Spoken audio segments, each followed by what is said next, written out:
सनातन धर्म के महत्वपूर्ण और प्रसिद्ध पर्वों में से एक छठ पूजा का त्योहार जो अब जल्द ही आने वाला है। जैसा कि हम सभी ये अच्छे से जानते हैं कि त्योहारों का सिलसिला शुरू हो चुका है और अब इसी क्रम में दिवाली के बाद छठ पूजा का पर्व मनाया जाएगा, जिसकी तैयारियां जोरों शोरों से चल रही है। लेकिन क्या आप जानते हैं कि छठ पूजा का पर्व सूर्य देव और षष्ठी मैया को समर्पित है, इसलिए इस दिन इनका आशीर्वाद पाने के लिए पूजा को बड़े ही विधि विधान से करना चाहिए। इसके अलावा छठ पूजा के दौरान किन नियमों का पालन करके और कौन सी बातों को ध्यान में रखकर आप छठी मैया की कृपा प्राप्त कर सकते हैं, साथ ही किन अचूक उपायों को करने से होगा आपकी हर समस्या का समाधान, ये सभी जानकारी हम आपको बताने जा रहे हैं। यूँ तो सनातन धर्म में अनेक त्योहारों जैसे दिवाली, रक्षाबंधन, भाई दूज और होली ये सभी बड़े ही उत्साह से मनाए जाते हैं और इन्हीं में से एक खास पर्व है छठ पूजा, जिसे सूर्य षष्ठी के नाम से भी जाना जाता है। यह पर्व दिवाली के 6 दिन बाद मनाया जाता है और इस त्योहार की रौनक नेपाल सहित पूरे उत्तर प्रदेश के प्रमुख राज्यों जैसे बिहार, झारखंड, पूर्वी उत्तर प्रदेश, पश्चिम बंगाल में भी दिखाई देती है। अब हम आपको बताएंगे कि छठ पूजा का अर्थ क्या होता है और इसका महत्व क्या है। छठ पूजा को सूर्य उपासना का सबसे पवित्र त्योहार माना गया है और इस दिन भगवान सूर्य और उनकी बहन माता उषा की भक्ति भाव से पूजा अर्चना की जाती है। ऐसे में सूर्यदेव के साथ साथ भक्तों को छठ मैया का भी आशीर्वाद प्राप्त होता है। इसके अलावा छठ पूजा के दिन सूर्य को अर्घ देने का भी विधान है। अगर हम बात करें छठ पूजा के अर्थ की, तो इस पर्व को कार्तिक मास की षष्ठी तिथि यानी छठे दिन मनाए जाने के कारण छठ पूजा कहा जाता है। हालांकि पिछले कुछ वर्षों में छठ पूजा अपनी अलग पहचान बनाने में कामयाब रही है और अब इसे एक लोक पर्व के रूप में भी मनाया जाने लगा है। हिंदू पंचांग के अनुसार छठ पूजा हर साल कार्तिक माह के शुक्ल पक्ष की षष्ठी तिथि के दिन की जाती है और यह 4 दिवसीय उत्सव है। इन चारों दिनों में अनेक प्रकार के धार्मिक अनुष्ठान और रीति रिवाज किए जाते हैं। साथ ही भगवान सूर्य और छठ मैया की आराधना के इस पर्व में डूबते हुए सूर्य की पूजा भी की जाती है, जो इस त्योहार को बेहद खास बनाती है। छठ पूजा का सांस्कृतिक और धार्मिक महत्व भी हम समझ लेते हैं।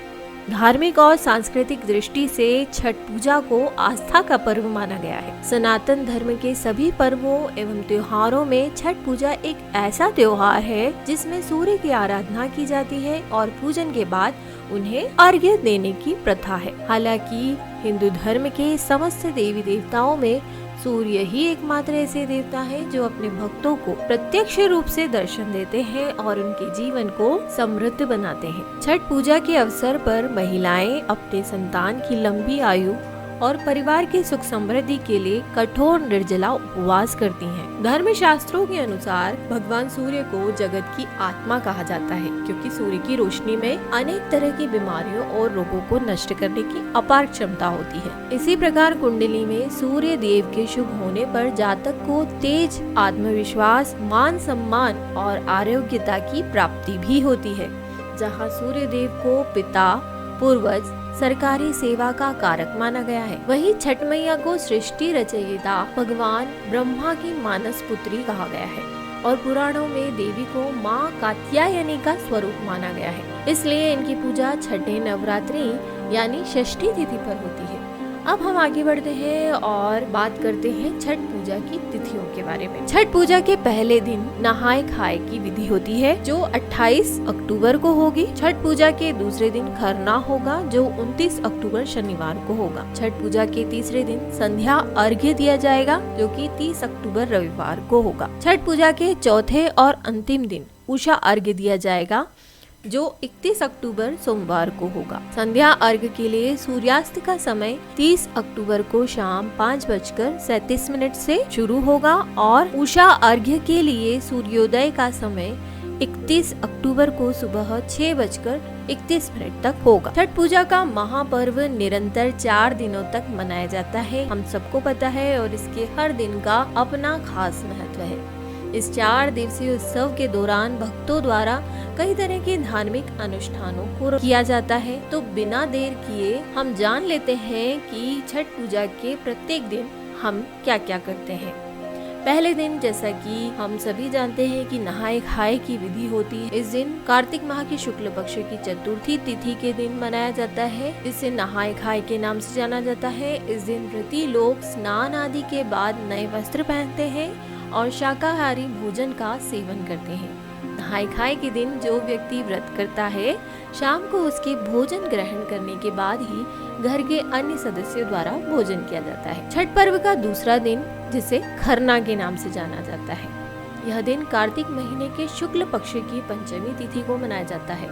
इस दिन भक्तों द्वारा कठोर व्रत का पालन किया जाता है, क्योंकि खरना के दिन जिन जातकों का व्रत होता है वह पूरे दिन अन्न और जल का सेवन नहीं करते हैं। संध्या काल में चावल और गुड़ से खीर बनाई जाती है। साथ ही इस दिन चावल का पिट्ठा और घी लगी रोटी को प्रसाद के रूप में सबको बांटा जाता है। छठ पूजा के तीसरे दिन यानी कार्तिक महीने के शुक्ल पक्ष की षष्ठी को छठ पूजा का सबसे प्रमुख दिन माना जाता है। इस मौके पर शाम के समय भगवान सूर्य को अर्घ्य देने की परंपरा है और बांस की टोकरी में फलों, ठेकुआ, चावल के लड्डू आदि से अर्घ्य के सूप को सजाया जाता है। इसके बाद व्रती अपने परिवार के साथ मिलकर सूर्य देव को अर्घ्य देता है और इस दिन डूबते सूर्य की आराधना की जाती है। छठ पूजा के चौथे और अंतिम दिन अर्थात कार्तिक माह के शुक्ल पक्ष की सप्तमी तिथि पर उगते हुए सूर्य को अर्घ्य दिया जाता है।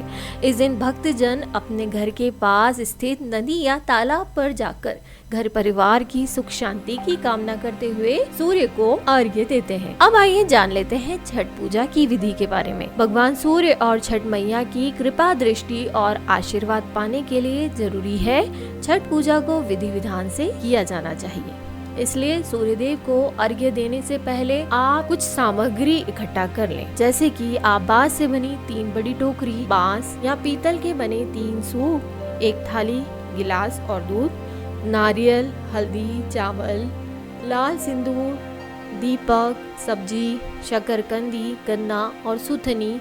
इसके अलावा पान, साबुत सुपारी, नाशपाती, बड़ा नींबू, शहद, चंदन, मिठाई, कैराव और कपूर।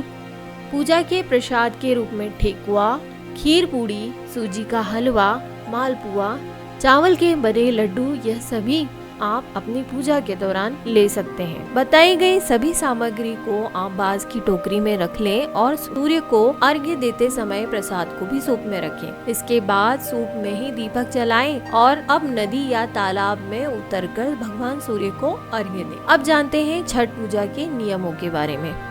छठ पूजा सदैव स्वच्छ कपड़ों में करनी चाहिए और यदि संभव हो तो नए कपड़े धारण करके पूजा करें। इस महापर्व के दौरान खास तौर से नहाए खाए से लेकर छठ के समापन तक व्रती का बिस्तर पर सोना निषेध होता है। छठ पूजा के दौरान सात्विक भोजन ही करना चाहिए, साथ ही किसी तरह के शराब या नशीली चीजों का सेवन नहीं करना चाहिए। इस पूजा के दौरान साफ सफाई का भी हमें खास ख्याल रखना चाहिए।